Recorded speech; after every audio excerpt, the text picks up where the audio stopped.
dans le chat, vous devez juste demander la parole. Je vais présenter chacun des deux projets. La présentation va durer une vingtaine de minutes chaque fois et puis une vingtaine de minutes seront réservées aux questions-réponses. Alors, on a décidé de commencer par la Haute École Vinci. La Haute École Vinci va nous présenter un projet autour de l'intelligence collective sur base d'un constat, le constat de la complexité à la fois des situations, des problèmes et des enjeux. Et pour cette haute école, il fallait nécessairement impliquer l'ensemble des parties prenantes pour pouvoir mettre en place une intelligence collective seule capable de résoudre des enjeux et des situations complexes. Donc, le thème de leur intervention, c'est de l'évaluation à la stratégie. Je vous laisse la parole. Donc, c'est Christophe et la deuxième, Sybille, je pense. Sybille. Oui. Allez-y. Bonjour à tous. Je vais partager l'écran.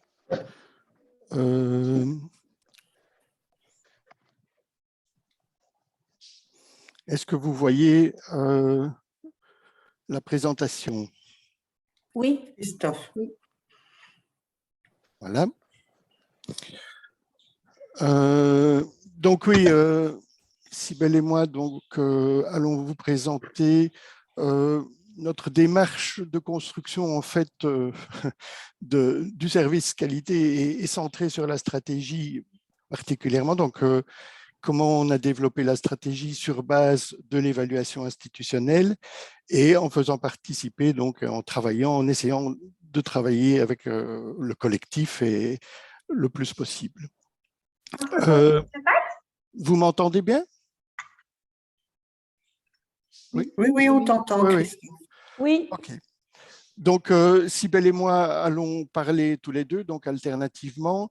On va d'abord vous faire une petite contextualisation parce qu'on a un contexte assez particulier de transformation organisationnelle et après on vous parlera de notre méthodologie pour aborder donc et construire la stratégie, mais donc du processus stratégique, puisque nous, en tant que cellule qualité, de service qualité, on est là pour soutenir en fait la méthodologie pour établir ce plan stratégique.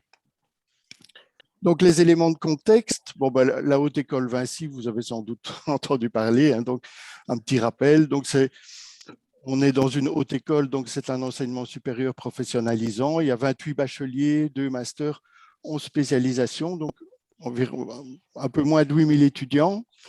Formation continue, recherche appliquée, service à la société, qui sont nos missions au niveau de l'enseignement supérieur en communauté française.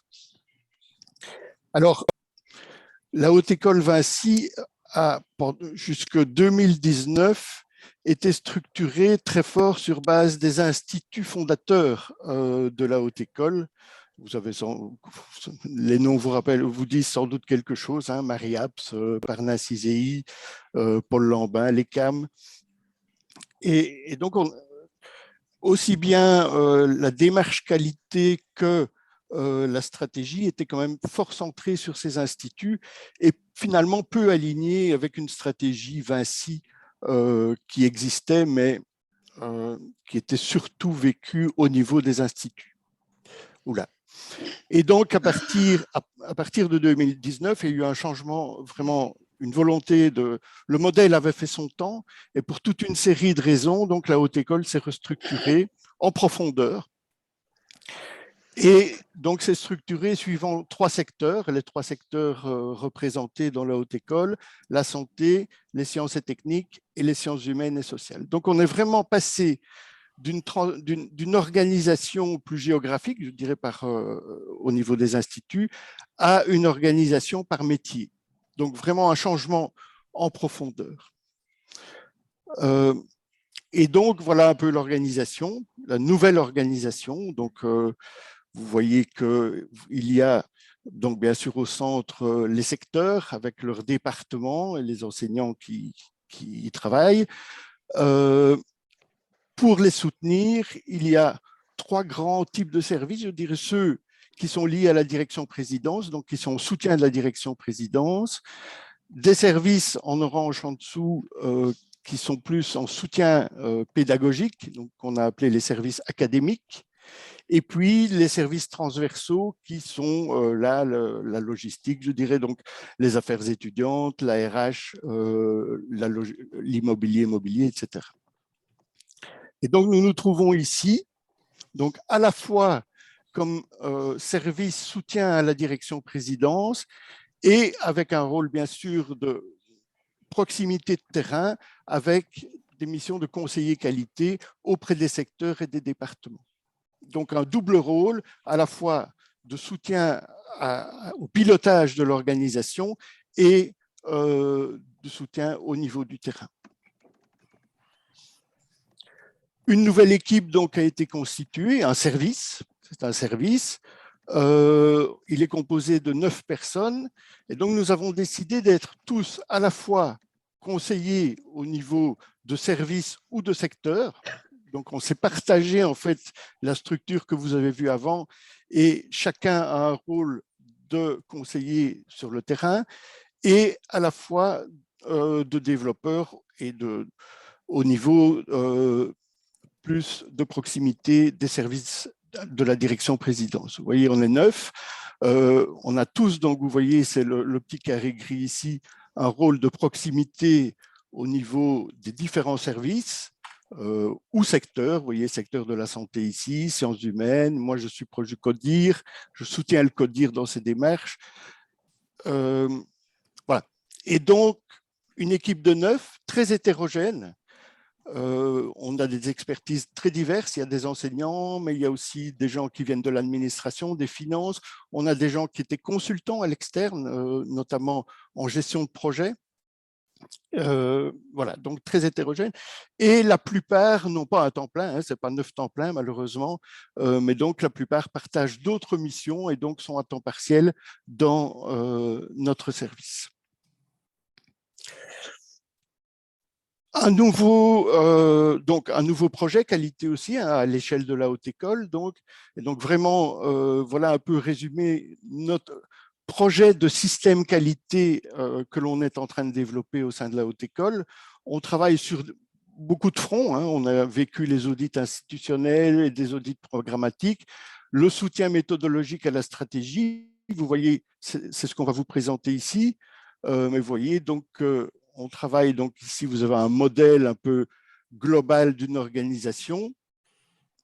Et donc, on essaie de développer et d'implémenter un système qualité aux différentes étapes, finalement, d'une organisation. Donc, la stratégie, la maîtrise des processus, et donc on travaille beaucoup puisqu'on est en plus dans quelque chose qui se reconstruit, on soutient la démarche processus et donc on aide toute une série de processus à formaliser des processus et à voir comment les gens travaillent ensemble, etc. Donc, on est beaucoup là-dedans pour l'instant. La création de tableaux de bord, donc, qui est en train de se développer aussi. Et nous avons une spécificité, c'est qu'au-delà de la qualité, on est aussi PMO, comme ça qu'on appelle, mais donc en soutien du développement de projets et de la méthodologie projet. Et donc, nous avons créé des boîtes à outils méthode projet. Nous essayons progressivement dans les différents comités de travailler avec des portefeuilles de projets et donc de les aider à suivre les projets quotidiennement. Donc voilà un peu le développement, le schéma de notre projet de système qualité. Voilà. Alors, nous avons décidé vraiment, pour construire ce système qualité, de nous appuyer sur l'intelligence collective. Et donc, tous ces outils, toutes ces démarches se construisent en collaboration avec les équipes. Alors, petits éléments de contexte par rapport à l'intelligence collective. Nous ne sommes pas du tout des spécialistes de l'intelligence collective, mais donc on est allé piocher 2 définitions. Donc la première, c'est la capacité qui, par la combinaison et la mise en interaction de connaissances, idées, opinions, questionnements et doutes de plusieurs personnes, génère de la valeur. supérieur à ce qui serait obtenu par la simple addition des contributions. Et la deuxième, c'est le processus qui permet à un groupe d'appréhender l'ensemble des dimensions d'un problème complexe dans le temps et dans l'espace pour déboucher sur une décision. Elle nous semblait intéressante. La première, parce qu'elle peut constituer donc un élément d'efficacité des équipes et de génération de valeur. Et donc, au niveau stratégique, on sait que les situations, les problèmes sont de plus en plus complexes. Et donc, les appréhender de manière collective nous semblait important. Et d'autre part, il s'agit, d'après la deuxième définition, d'un processus. Et donc, par définition, un processus, c'est quelque chose qui se travaille et qui se développe. Et donc, l'idée était, à travers nos démarches, d'implémenter progressivement ce processus de travail collaboratif. Voilà, donc ça c'est pour la mise en contexte. Maintenant, comment, de cette manière, nous avons travaillé au processus stratégique, mais à partir de l'évaluation institutionnelle. Je laisse la parole à Cybèle. Merci Christophe. Donc, le processus d'auto-évaluation, lui, il a débuté en 2019. D'une part, on a commencé par élaborer la méthodologie de cette auto-évaluation. Et puis, on a débuté aussi par la récolte de différentes données à travers soit des enquêtes, mais qu'on avait déjà beaucoup. Donc, on a fait plutôt un recensement des enquêtes, divers documents qui étaient à disposition. Aussi, on a récolté pas mal de bonnes pratiques et on a rencontré différentes ressources. Si tu peux passer à la dia suivante, Christophe. Christophe, la dia suivante. Oui, oui, j'ai un problème, il n'avance plus. Attends. Ah, voilà. Alors, ce processus stratégique, lui, il va débuter par une phase de divergence d'idées et l'événement clé pour toute la méthodologie au niveau de l'évaluation institutionnelle, c'est l'organisation d'une journée que nous avons intitulée la journée Atelier ESG, qui s'est tenue en octobre 2019. L'objectif de cette journée, elle était triple. D'une part, c'était de sensibiliser le personnel et les étudiants aux ESG, de récolter de l'information pour la rédaction du DAI, aussi bien en termes de bonnes pratiques, mais également d'avis, d'appréciation par rapport au déploiement des ESG au sein de notre haute école. Et puis, pour finir, d'identifier un ensemble d'actions afin d'alimenter le plan d'action que nous devions rédiger à la fin de ce processus. Dia suivante. Alors, pour chaque ESG, il y a eu 1 ou 2 ateliers qui a duré à peu près 3 heures et ils étaient organisés en regroupant environ 12 participants. Il y avait des ateliers le matin et l'après-midi et durant ces ateliers, il y a eu 3 temps de travail. Un premier temps de travail où il s'agissait d'identifier des projets ou des actions qui étaient associées à l'ESG, qui occupait l'atelier. Le deuxième temps de travail, c'était celui-là qui était vraiment le plus important, c'était d'argumenter chaque ligne directrice ou point d'attention par des éléments factuels. Il s'agissait de compléter des posters que vous voyez sur le côté gauche de la diapositive et de proposer différentes actions pour tendre vers une meilleure mise en œuvre de l'ESG. Alors, ces ateliers, il y avait vraiment différentes personnes qui participaient, donc il y avait 12 groupes de travail en tout, et ils étaient composés vraiment de membres de la direction, de personnel enseignant administratif, d'étudiants et de professionnels. Donc, il s'agissait vraiment d'échanges entre eux pour compléter ces posters et identifier les différentes actions. Donc, il y a vraiment eu un partage entre ces différentes parties prenantes. Après cette journée d'atelier ESG, le service qualité et projet a réalisé une synthèse sous forme d'analyse SWOT pour chaque ESG. Dia suivante. Alors, pour le processus d'auto-évaluation aussi, on a mis en place une commission d'auto-évaluation qui, elle, était chargée de valider la méthodologie d'auto-évaluation, d'interpréter les différents résultats de l'auto-évaluation et de valider surtout le DAEI. Et donc, on a mis en place 4 groupes de travail au sein de cette commission d'auto-évaluation qui étaient composés d'un représentant de la direction, d'un représentant du personnel enseignant, un représentant du personnel administratif et un représentant étudiant. Et chaque groupe de travail était en charge de 2 à 3 ESG. Et donc, ça a nécessité 3 à 4 réunions de travail pour chaque groupe et ça a permis à nouveau des échanges, surtout par rapport à l'interprétation des résultats et la validation du dossier d'auto-évaluation pour chaque ESG analysé. La dia suivante. Alors, le processus d'auto-évaluation, il s'est clôturé par une analyse SWOT qui, elle, débutait en fait la phase de convergence d'idées. Cette analyse SWOT, elle a été réalisée par l'équipe de direction élargie.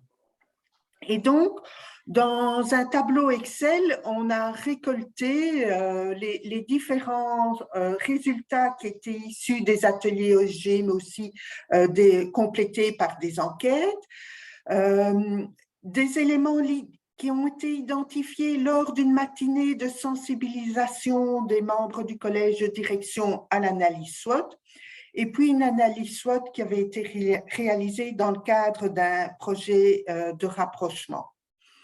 Dia suivante. Alors, avec cette équipe de direction élargie, d'une part, on a commencé par mettre en place des ateliers qu'on a intitulés pré-SWOT par ASG. Donc, il y a eu des groupes de travail qui ont été constitués avec 2-3 membres du collège de direction élargie.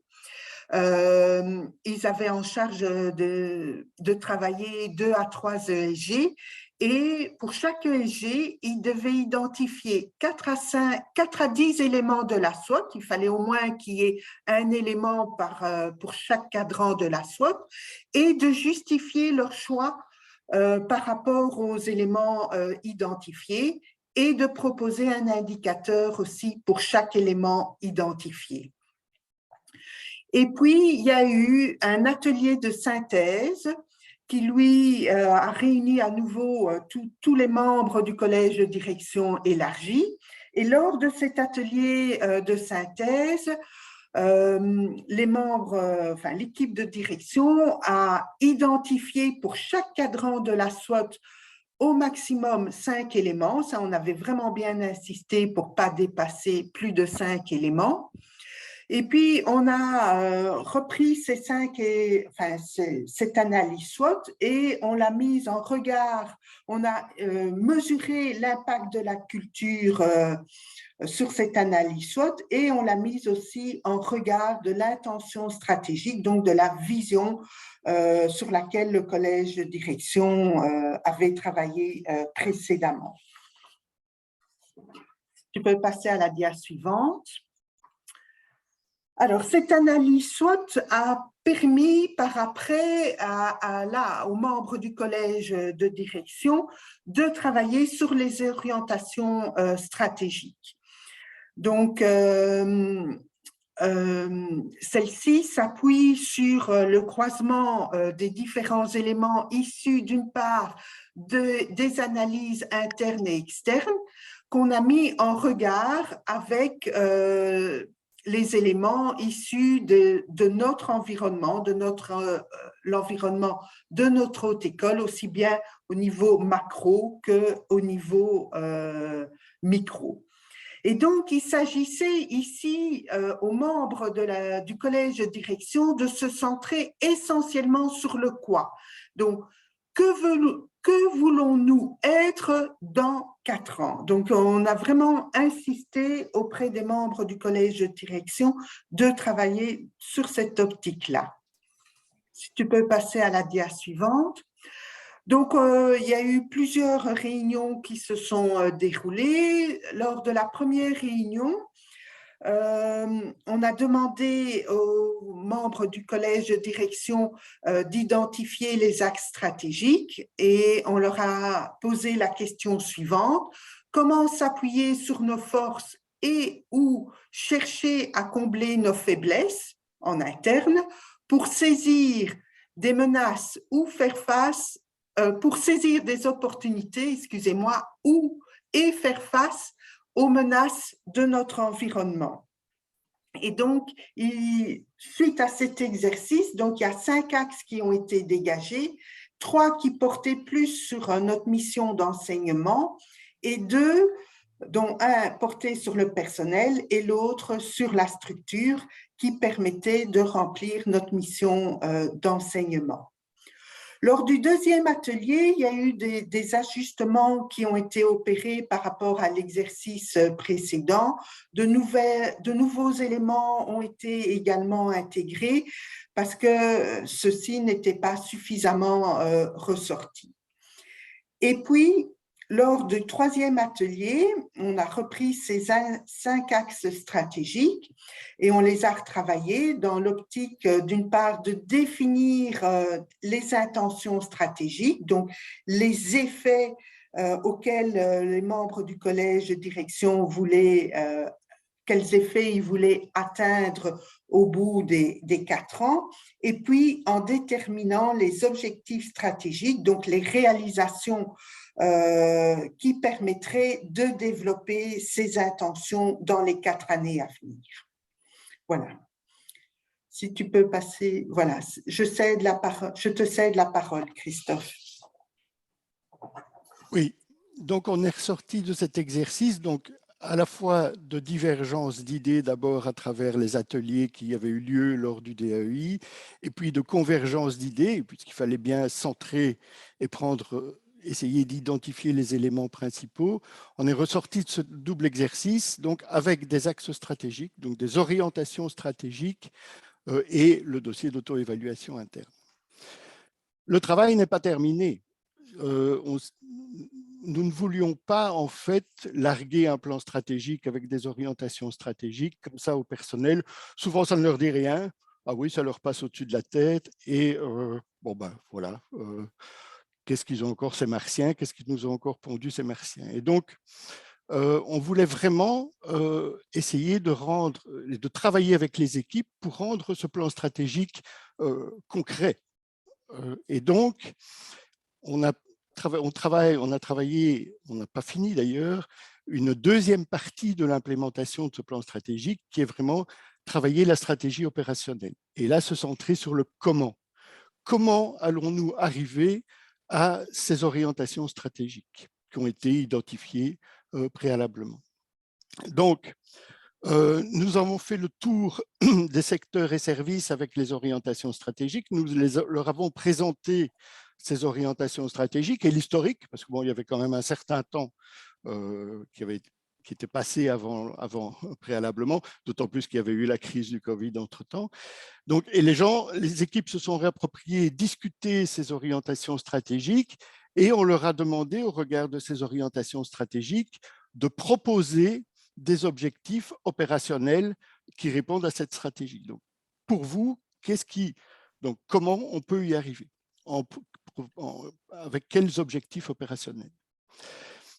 Donc, c'était vraiment de faire émerger du terrain l'idée du comment on peut y arriver et des intentions stratégiques concrètes.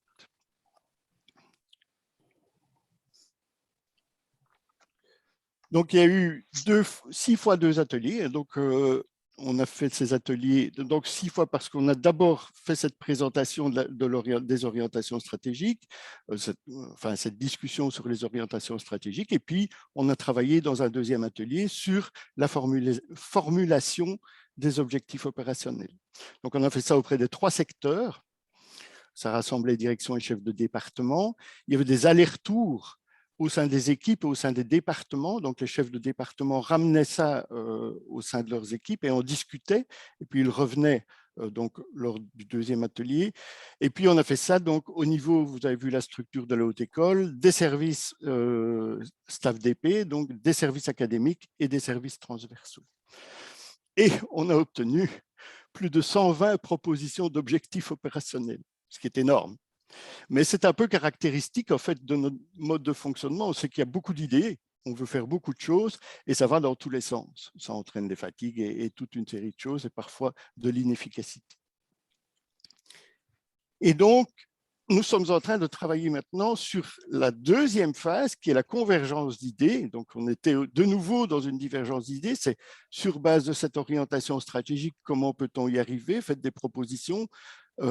Et donc, on reconverge. Donc, l'idée étant de se centrer sur les objectifs opérationnels des secteurs, donc du terrain. Donc, les secteurs ont émis une série d'objectifs de transformation, d'implémentation, d'évolution, qui répondant au plan stratégique. Et donc ici, on est en train de travailler avec des groupes transversaux cette fois-ci, donc mélangeant services et secteurs, de voir par rapport à ces objectifs opérationnels, quels sont les objectifs proposés qui peuvent permettre d'augmenter l'efficacité des projets des secteurs, donc de les soutenir en termes d'efficacité, en termes de développement de compétences et en termes de conformité. Et donc, il y a 5 espaces, donc c'est une grosse journée de travail aussi, enfin une grosse demi-journée de travail. Donc, on a déjà préparé le terrain, on a déjà publié ces 120 objectifs, donc il y a tout un travail de préparation. Mais donc, nous avons le 17 décembre ici une demi-journée de travail où ces groupes transversaux vont donc essayer de répondre à cette question, donc voir quels objectifs opérationnels ils ont proposé qui peuvent soutenir les secteurs dans leur déploiement et donc qui sont indispensables au point de vue de l'efficacité des projets, au niveau de leur conformité. Faut-il les réajuster ou en ajouter d'autres parce que certains besoins ne sont pas couverts, mais donc de compléter peut-être ou de les ajuster. On a eu des retours des secteurs disant oui, il y a toute une série d'objectifs. C'est presque ça, mais ce n'est pas tout à fait ce qu'on souhaiterait, donc en profiter pour les ajuster. Et puis, bien, de voir aussi, est-ce qu'on peut supporter ça en termes de ressources, en termes de ressources de compétences, est-ce qu'on a les compétences, et en termes de gestion du changement. Et donc, c'est tout ce travail de mise en cohérence et d'alignement stratégique que l'on est en train de faire avec les équipes.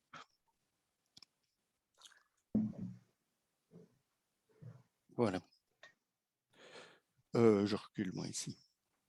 Voilà, et donc on espère cette fois ressortir de l'exercice avec bien sûr ce plan stratégique et surtout un plan d'action qui soit aligné et cohérent au niveau de notre organisation.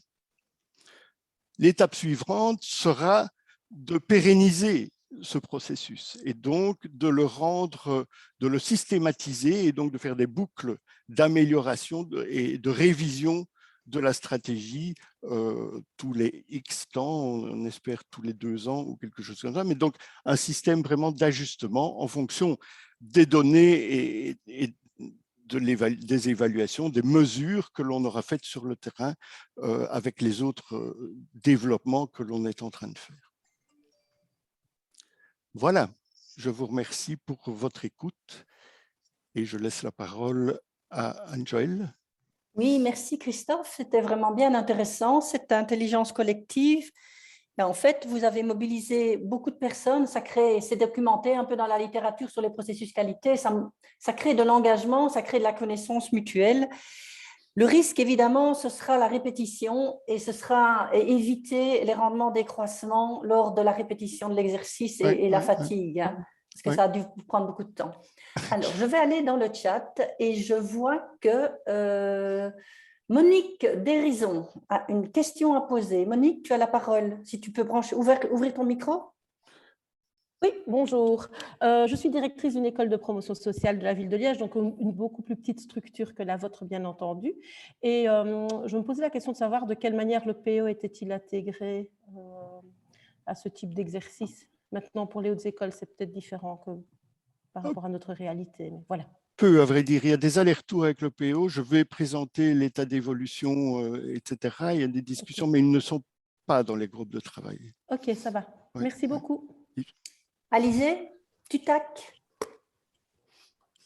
Voilà, donc moi j'avais une question par rapport au timing estimé, par rapport donc et alloué aussi à chacune des phases et à la démarche dans son entièreté. Donc je travaille au sein de la Haute École en Hainaut. On est également occupé à la co-construction de notre plan stratégique, de notre nouveau plan stratégique. Et j'aurais voulu voilà, avoir une idée du timing estimé, en tout cas pour réaliser tout ce que vous avez présenté, qui me paraît déjà très bien abouti et ambitieux. Merci. Oui, on a mis beaucoup de temps, mais c'est parce qu'on était dans des conditions particulières. Hein. Le processus a commencé en 2019 à partir de la réorganisation, comme je vous l'ai expliqué. En fait, on est rentré dans le DAEI, on s'est engagé dans l'évaluation institutionnelle juste avant la décision de changement organisationnel. Et donc, on a, ça s'est vraiment mélangé. Donc, c'est vraiment, on a mis du temps parce qu'on est tombé en plein dans ce changement organisationnel. Mais d'autre part, ça valait vraiment la peine de le faire parce que justement, on redémarrait quelque chose de nouveau. Donc, c'était vraiment faire un travail en profondeur par rapport à cette nouvelle structure. J'ai dit, avant, les stratégies étaient peu alignées entre les instituts et la haute école, et ça fonctionnait beaucoup. Les centres de gravité étaient plutôt sur les instituts composant la haute école. Donc, c'est et puis, il y a eu donc, le Covid qui s'est installé, donc on a dû faire des choses à distance alors qu'elles étaient prévues par atelier, etc. Donc, ça a mis un certain temps. Maintenant, je crois que ça peut se ramasser sur quelques jours de travail. Hein. Dire ces ateliers, finalement, on se dit a posteriori, si on les avait rassemblés en 2-3 jours de mise au vert des équipes, ça peut se faire assez rapidement. C'est d'ailleurs, on aurait dû le faire peut-être. Parce que notre problème ici, c'est que quand on revient pour une étape ultérieure, bien souvent, les gens ont oublié ce qui s'est passé avant et donc on doit le rappeler. Et donc, voilà, l'idéal, ce serait de ramasser ça sur quelques journées, de prendre le temps, c'est important, et donc de se dire, eh bien, on prend le temps de le faire et on se met 2, 3, 4 jours de mise au vert pour le faire. Merci. Alors, Julie, Giesen ou Geisen, je ne sais jamais. Une question. Julie? Oui, on se demandait si vous pouviez revenir un peu plus en détail sur l'explication des critères que vous avez utilisés pour sélectionner les objectifs opérationnels et dont notamment le critère de conformité, ce que ça recouvre exactement. Oui, ben donc on doit répondre à toute une série d'obligations. Et donc, est-ce qu'on répond à toutes ces obligations? Ça, c'est ça le critère de conformité, c'est le basique, je dirais. Donc, il y a toute une série de décrets, il y a toute une série d'obligations. Y répond-on? Ça, c'est la première chose.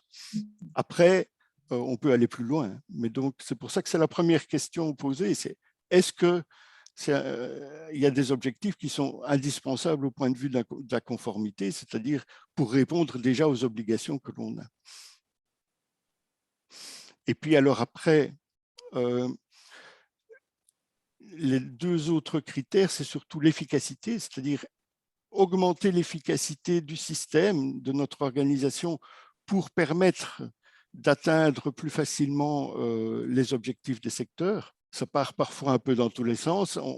Il y a beaucoup de choses qui s'arrêtent même. Parce que, donc, ça, c'est vraiment un objectif d'efficacité, par exemple. Et puis alors, l'objectif de compétence, c'est quel type de formation peut-on donner pour élever le niveau de compétence par rapport aux objectifs que l'on a. Voilà, c'est un peu les critères. Il y avait la conformité, l'efficacité et la compétence. Puisque, n'oublions pas, ça concerne les services de soutien. donc la RH, la logistique. Donc, qu'est-ce que l'objectif du secteur de, par exemple, augmenter ses cours en non présentiel, en distanciel, ou d'avoir un tel type d'enseignement nécessite en termes de logistique, en termes de développement de locaux, par exemple. Et donc, c'est tout cet ajustement-là que l'on est en train de faire. Très bien. Alors, il nous reste 4 minutes. Y a-t-il quelqu'un qui veut encore poser une question à Christophe ou Cybèle? Non, c'est fini? OK. Alors, je vais me permettre de... On a gagné 4 minutes, hein, donc d'appeler Julie et Marie pour leur présentation. Alors, donc Elmo a travaillé sur un besoin d'harmonisation et de déploiement plus généralisé de son système d'assurance qualité et a travaillé sur un outil de diagnostic avec l'ensemble des parties prenantes, et l'objectif était vraiment une détection des besoins, une priorisation des projets et une mise en œuvre claire des différents projets avec des rôles et des responsabilisations. Alors, on vous écoute, Marie et Julie. Oui, merci. Et, on sera accompagné aussi de notre collègue Dimitri Gremers. Je ne sais pas si vous voyez la présentation. Oui, il n'y a encore rien, hein, mais on voit l'écran.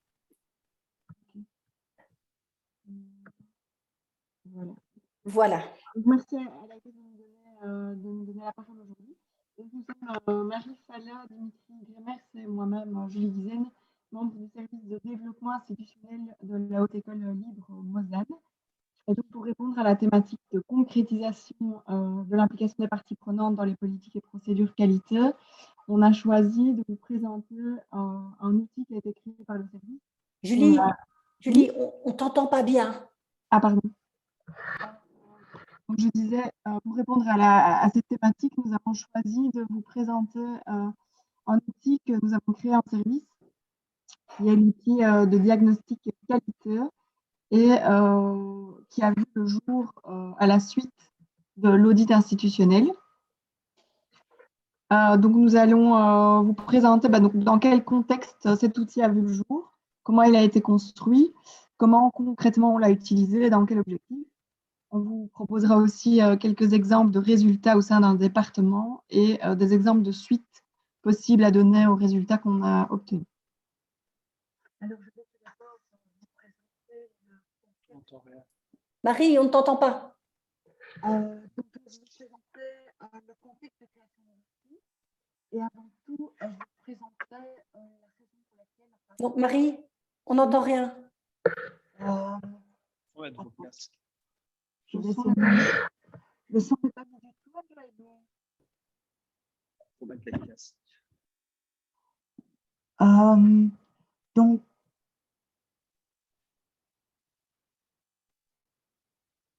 est-ce que vous entendez quand on parle ou pas du tout? Julie, maintenant on t'entend bien. Ok.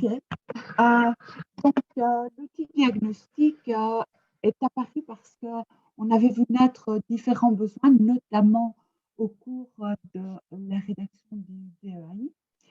On avait notamment constaté que les équipes s'interrogeaient souvent sur la notion même de démarche qualité et de système de management par la qualité. Et donc, on trouvait qu'il était important de concrétiser ce qu'on entendait par ces termes-là.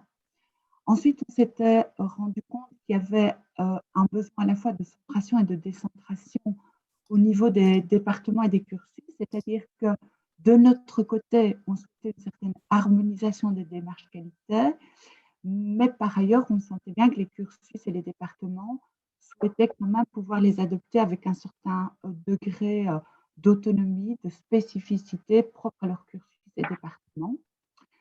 On avait aussi constaté que le rôle du service de développement institutionnel, le rôle des référents qualité et le rôle des directions étaient parfois confus dans ce qui leur était attribué à chacun, dans la collaboration qu'ils pouvaient établir ensemble.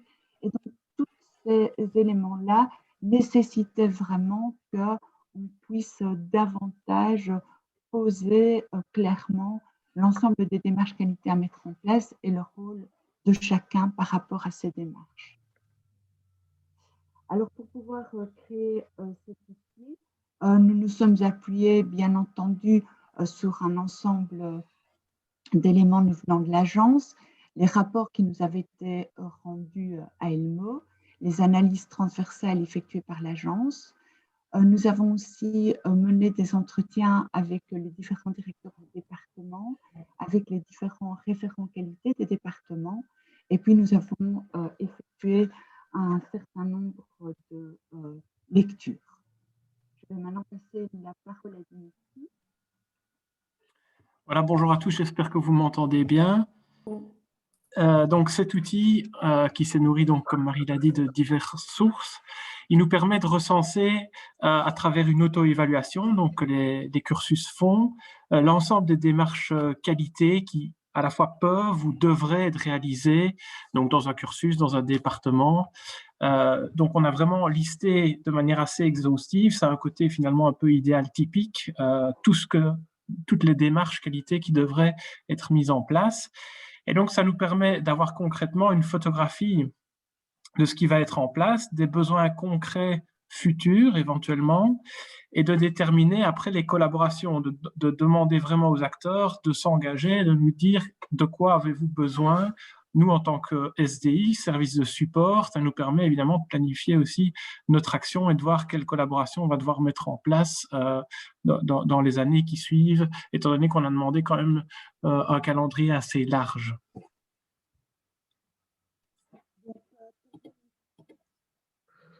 Comme Dimitri vient de le dire, on a donc Je n'entends pas, Marie. on a recensé de façon la plus exhaustive possible ces démarches et nous souhaitions les structurer d'une façon qui était méthodologiquement adaptée. Et bien entendu, nous nous sommes tournés aussi vers la logique PPCA, c'est-à-dire que nous avons repris l'ensemble des démarches qui nous semblent correspondre à de la planification. Ensuite, on a pris l'ensemble des démarches qui correspondaient plutôt à une mise en action. Ensuite, l'ensemble des démarches qui relevaient plutôt de l'évaluation, du contrôle de ce qui avait été mis en action. Et enfin, l'ensemble des démarches qui assuraient une pérennisation du processus. Bien entendu, nous sommes conscients que chacune de ces démarches doit elle-même connaître ce cycle PDCA, mais ça nous permettait d'avoir une structure beaucoup plus claire et beaucoup plus lisible de l'ensemble de ces démarches.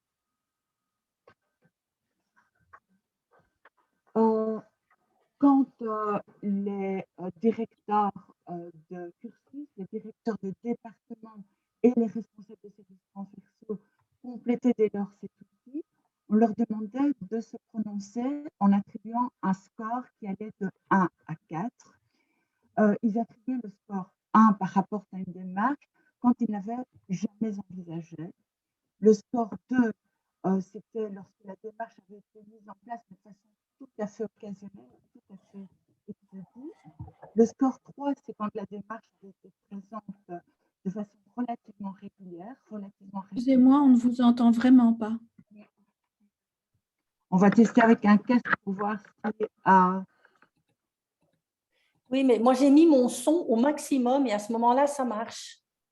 Donc, votre son de votre ordinateur au niveau des écouteurs, vous le mettez au maximum. Et alors, ça marche.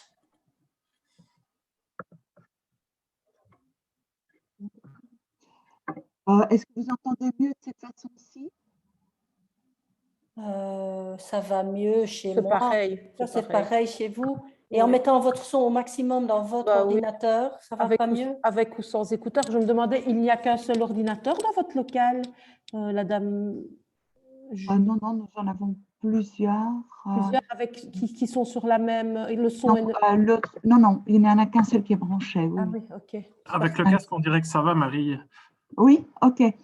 Donc, les personnes devaient compléter par rapport à chacune des démarches proposées en attribuant un score de 1 à 4. le score 1 était attribué lorsque la démarche n'avait jamais été mise en œuvre, le score 2 lorsqu'elle l'avait été, mais de façon tout à fait épisodique, de façon tout à fait ponctuelle. Le score 3 était attribué lorsque la démarche avait été régulièrement mise en place de façon répétée. Et le score 4, lorsque non seulement cette démarche était présente assez régulièrement, mais qu'elle était assortie d'une procédure vraiment couchée sur papier. Lorsque le score 1 ou 2 était attribué à une démarche, il était alors demandé au directeur de dire s'ils avaient ou non l'intention de la mettre en place dans les 2 années à venir. On les avait bien mis en garde en disant faites attention, priorisez bien ce que vous souhaitez mettre en place, parce que si vous relevez trop de démarches, vous n'allez pas y arriver. Donc, il se peut qu'il y ait tout un ensemble de démarches non encore exécutées, mais que vous ne choisissiez pas dans les 2 années à venir de vous tourner vers ces démarches parce que voilà, elles ne correspondent pas à un besoin relativement immédiat. Et lorsqu'ils répondaient qu'ils souhaitaient mettre en place cette démarche dans les 2 années à venir, on leur demandait encore de préciser s'ils souhaitaient pour ce faire d'avoir l'aide du service de développement institutionnel ou s'ils souhaitaient initier cette démarche de façon totalement autonome.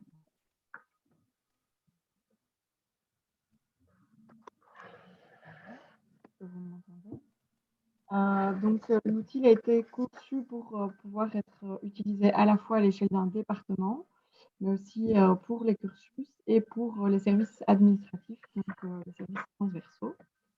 Ici, on va vous présenter donc un exemple d'outil tel qu'il a été proposé pour le département. Et donc, comme Marie vient d'expliquer, vous avez dans la colonne de gauche la liste des démarches ou des outils de façon assez exhaustive qui appartiennent donc à la catégorie plan, donc de planification. Et ensuite, dans les différentes colonnes, on demande donc de se prononcer de manière auto-évaluative sur le niveau de développement, de réalisation, le souhait éventuel de mise en place et ou d'amélioration. On leur demandait également d'indiquer donc une échéance. Et donc, vous retrouvez comme exemple de démarche et d'outils ici l'élaboration d'une charte qualité, la mise à jour de l'actualité des enjeux du secteur de l'enseignement supérieur qui serait susceptible d'influencer la vie du département en question et son fonctionnement.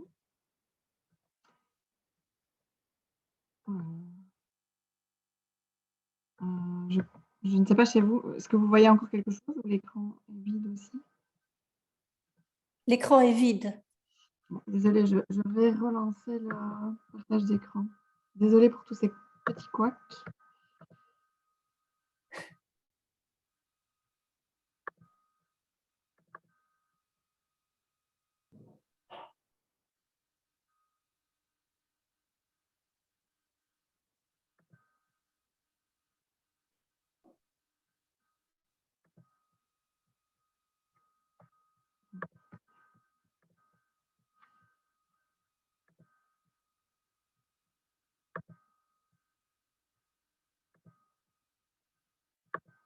Ah, voilà. On voit, Julie, on voit. Okay, super, merci. Désolée. Donc voilà, ici un autre exemple pour la catégorie donc, de contrôle, d'évaluation, la liste de démarches ou d'outils sur lesquels on proposait donc, au département de s'auto-évaluer. Et donc, on retrouve ici, par exemple, la mise en place d'un suivi formel des plans d'action du département, ou encore la rédaction d'un rapport d'activité ou le partage de bonnes pratiques. Je repasse la parole à mon collègue Dimitri, chez qui le son sera, je suis sûre, meilleur. Donc voilà, l'outil, on l'a construit en ayant évidemment conscience qu'il aurait des limites, et donc on a essayé de pallier certaines limites. Maintenant, ils peuvent en persister, évidemment, d'autant plus que c'est un outil d'auto-évaluation. Et donc, j'en viens au premier biais, le biais de désirabilité. On est dans une dynamique de partenariat, on n'est pas dans une dynamique de contrôle, mais certains cursus ou départements pourraient avoir envie de se présenter sur leur meilleur jour et donc finalement de forcer le trait de certaines caractéristiques, de certaines démarches. et donc de ne pas être honnête à 100%.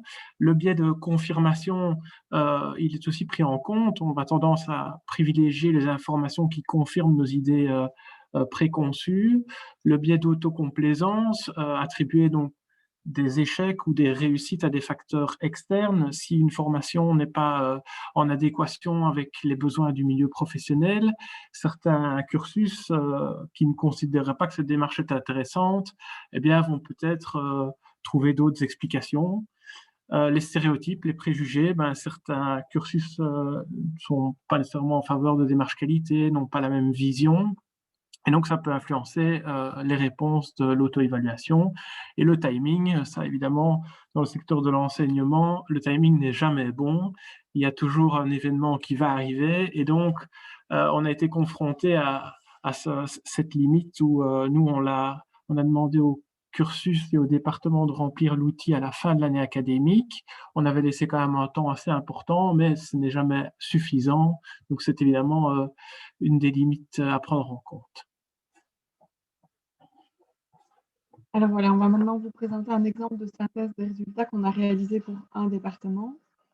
Il faut savoir que donc, chaque direction, avec l'aide du relais, avait complété, donc, et potentiellement avec l'aide du SDI aussi, complété l'outil en s'auto-évaluant. Ensuite, le SDI a collecté donc, les grilles complétées pour tous les cursus et les départements et a proposé de faire une synthèse globale avec une représentation graphique qui permettait de répondre à l'objectif, comme Dimitri l'a dit tout à l'heure, d'avoir une photographie de ce qui est en place à l'instant où on a complété l'outil, de faire le point sur les besoins concrets et de déterminer comment on pouvait collaborer pour la suite.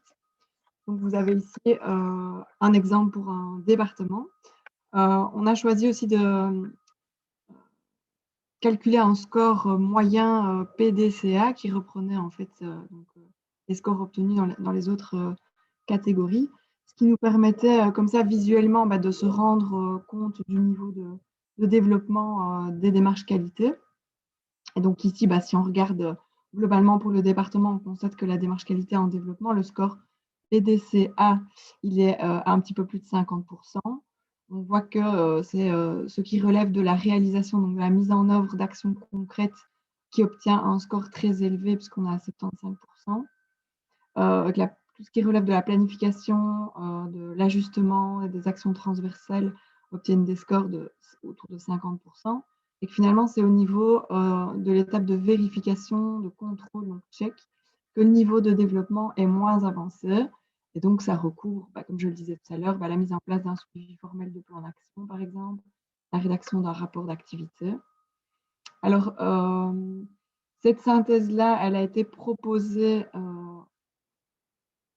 d'abord, elle a été envoyée par écrit aux différents acteurs, c'est-à-dire aux directions de département et au relais. Et ensuite, on a eu l'occasion d'échanger, d'en discuter de vive voix au cours d'une réunion. Au cours de cette synthèse, on relevait également que, d'après les tableaux complétés, à chaque fois que le score de 1 ou 2 avait été coché, ça faisait effectivement l'objet de souhaits de développement de projet et que des démarches qui étaient pourtant déjà évaluées à 4, c'est-à-dire réalisées systématiquement, formalisées, avec une procédure pérennisée, pouvaient aussi parfois faire l'objet de remise en question avec accompagnement par notre service. Alors, on a choisi aussi de proposer une synthèse graphique de tous les cursus qui composent le département, ce qui permettait finalement à la direction de département d'avoir une vue globale aussi du niveau de développement des qualités dans les différents cursus. Et ici, voilà, ça permettait aussi de voir que globalement, il y a une homogénéité des scores pour 4 cursus sur 5 dans toutes les catégories, avec un score moyen PDCA qui tourne aussi autour de 50 à 60%. C'est intéressant aussi de pouvoir comparer les résultats des cursus avec les résultats du département, puisque finalement, on se rend compte que tout ce qui concerne la réalisation et la mise en œuvre d'actions concrètes obtient aussi, comme c'était le cas pour les départements, les scores les plus élevés, puisque ça aussi entre 65 et 93%. Voilà, ça permettait donc d'identifier aussi les niveaux de développement dans les différents cursus. Alors, comme je le disais, donc la synthèse elle a fait l'objet d'une première réunion de travail dans le but de déterminer la suite à donner à ces différents résultats. Et donc, nous avions, lors de cette réunion de travail, listé aussi tous les projets que le département et les cursus souhaitaient développer avec ou sans notre collaboration. Et donc, l'idée, c'était de répondre à plusieurs interrogations telles que concrètement les modalités de formalisation des démarches qualité qui étaient souhaitées, les collaborations à mettre en place dans le cadre et donc finalement de définir la structure qualité du département, donc d'attribuer donc des rôles, donc le rôle de la direction, le rôle du relais, la composition éventuelle d'un groupe qualité et surtout évidemment de définir un timing de réalisation. Et donc à la suite de cette réunion, en fonction du département, il y a différentes méthodologies qui ont été envisagées. Dans beaucoup de départements, ça a donné lieu, donc dans un premier temps, la première action, à la présentation en collège de département, c'est-à-dire avec toutes les directions adjointes, donc toutes les directions de cursus, avec la présence du ou des relais qualité, dans le but de présenter la démarche, de présenter les résultats. Et puis alors, par la suite, le choix a été fait de prioriser 2 ou 3 projets à l'échelle du département, avec un travail évidemment de mise en parallèle, d'intégration dans le plan stratégique de département, puisque en fait chez nous, les plans stratégiques de département ont vraiment été construits en parallèle à cette démarche, puisque ça s'est formalisé au cours d'une mise au vert qui a eu lieu au mois d'octobre, donc c'est encore assez frais. Et ça s'est notamment concrétisé à l'aide d'une matrice RACI, que mon collègue Dimitri va vous présenter, vous expliquer.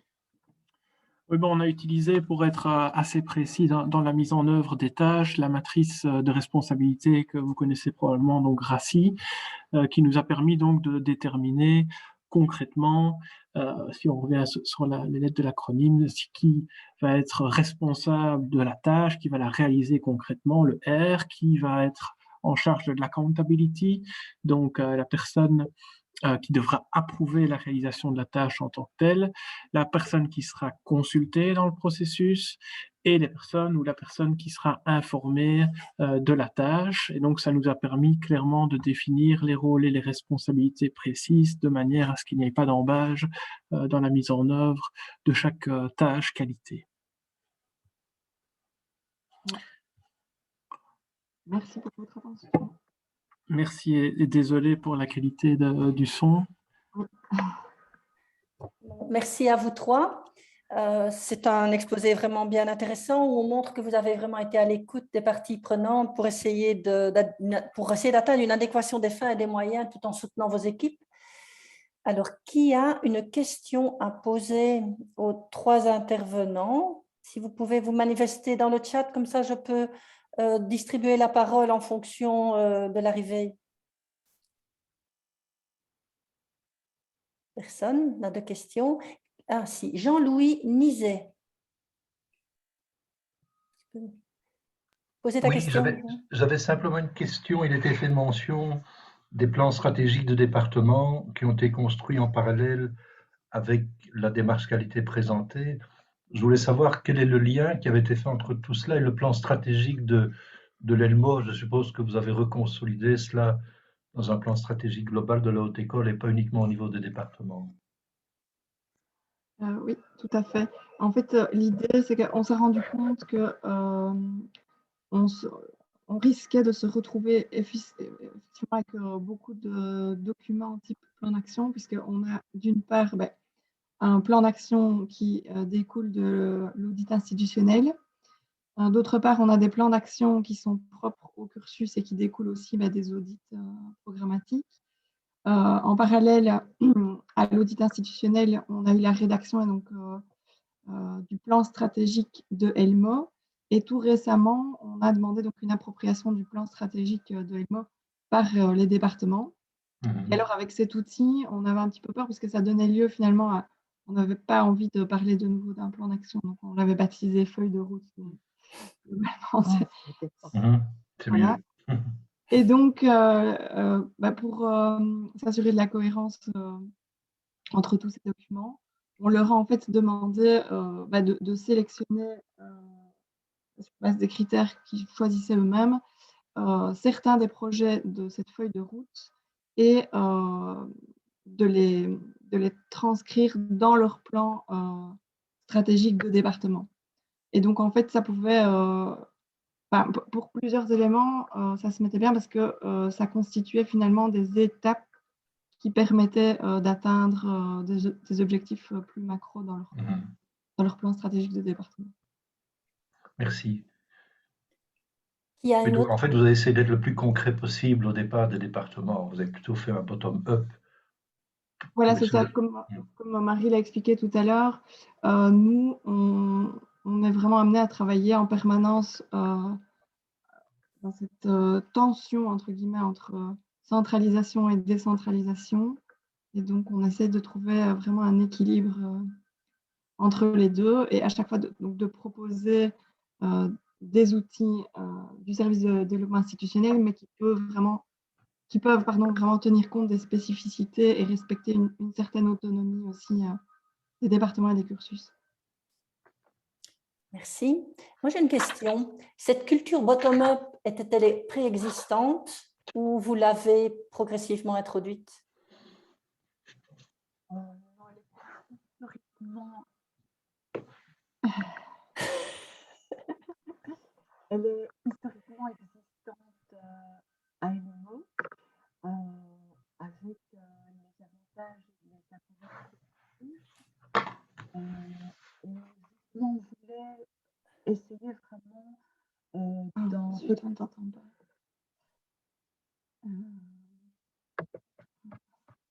Désolée. Toi de la source.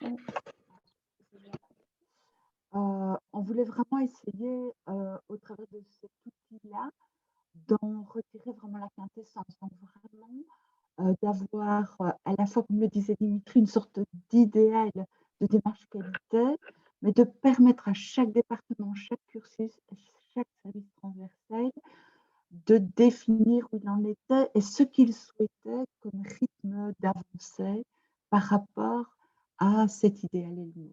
Mais cette culture-là, c'est calqué sur une culture existante. Ok, une culture de la subsidiarité. Oui, oui. Merci. Et du respect d'une certaine histoire. Ok. Y a-t-il d'autres questions? Sinon, moi, j'en ai encore une sous le coude, hein, mais je vous laisse la parole. Non? Oui, moi j'en ai encore une, si je peux. Oui, vas-y, allez-y. Oui, c'est une question semblable à une qui a été posée précédemment. Est-ce que vous avez associé votre pouvoir organisateur à cette démarche ou bien avez-vous demandé un éclairage de membres externes, donc personnes de milieux socio-économiques ou autres qui font partie de votre assemblée générale ou de votre pouvoir organisateur pour finaliser ce plan stratégique? Je ne parviens pas à démarrer ma vidéo, je suis désolé. Pour le plan stratégique, oui, tout à fait. Par contre, ici, dans le cadre de cet outil... On ne vous entend pas bien? Plus fort, plus fort. Pour le plan stratégique, oui, tout à fait. Et par contre, pour ce qui est de l'outil diagnostic qu'on vient de vous présenter, on a collaboré essentiellement avec le collège de direction. Donc, pas forcément pas le PO. Ok. Y a-t-il une autre question? Moi, j'en ai une alors. Je vois que dans l'ensemble de vos graphiques, pour voir un peu à quel niveau vous êtes dans votre PDCA, le tchèque est en retard à peu près chaque fois. Donc, quel était l'impact du retard? Parce que ça veut dire alors qu'on planifie, qu'on agit, et puis qu'on ne contrôle pas trop, et on agit de nouveau. Donc, ça veut dire qu'à un moment donné, quel est l'impact? Est-ce que ça s'écarte? Est-ce qu'il y a de nouveaux angles qui se révèlent? Comment ça se passe? Je dirais surtout qu'on contrôle, mais qu'on contrôle de façon trop informelle, vraiment selon des méthodologies un peu au coup par coup. C'est surtout ça qui ressort. Incontestablement, on s'est dit que c'était un angle d'attaque prioritaire pour l'ensemble des départements et pour l'ensemble des cursus, parce que ça pouvait avoir un impact négatif sur la régulation de ce qui était mis en place. Donc c'est une des conclusions, dans les conclusions générales qu'on a pu tirer, c'est une des conclusions majeures. C'est ce besoin de plus grande formalisation de l'évaluation. Il y a quelqu'un dans le chat qui demande que l'on répète ta réponse, Marie, parce qu'on n'a pas bien entendu. Voilà.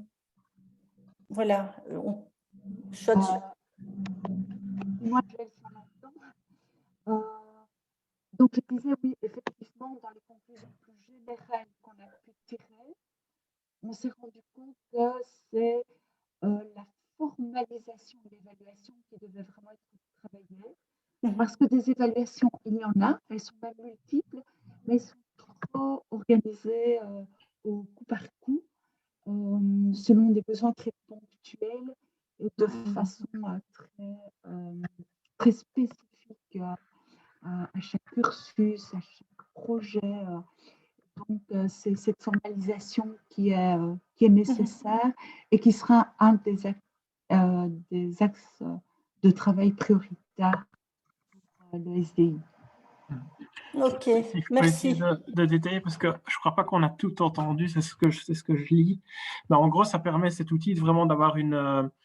c'est très manifeste à travers notamment la représentation graphique. Donc, on voit clairement, comme vous le dites, qu'il y a certains pans qui ne sont pas vraiment formalisés, comme le disait Marie. Après, ça permet, dans notre construction du plan d'action avec les relais qualité, avec les départements, de vraiment rendre plus méthodique certaines carences et d'espérer d'avoir une meilleure représentation, une meilleure action sur toutes les dimensions de la qualité.